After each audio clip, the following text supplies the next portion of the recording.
You can see we got a new car in the garage. This is my R8, my Corvette Z06, but this is the new one, the Shelby GT500. So I just got this a couple weeks ago, but I absolutely love this spec. So this is a 2007 Shelby GT500, Vista blue with white racing stripes, but you can see, you know, it looks great. I absolutely love this spec, and it looks great in the garage. It complements the blue on the red there. But anyways, so the reason I went with a 2007 Shelby GT500 was because I mean, it's very iconic. So this is the first year that Shelby came back to Ford to work on the Mustang. So 2007.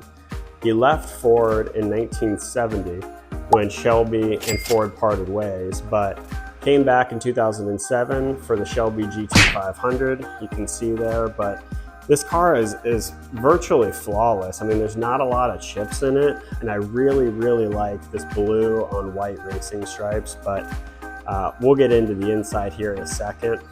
And I think it rounds out my car collection a lot. So I got the supercar and the R8, you know, Corvette Z06 convertible, torch red with black wheels, I think looks great. And this is this is my oldest car, 2007. The Corvette's a 2019, this is a 2011. The Jaguar is a 2016, but this is 2007. It rides great, it's very comfortable, and has been just an absolutely great car. So just kind of looking at the inside here, you can see it's very basic.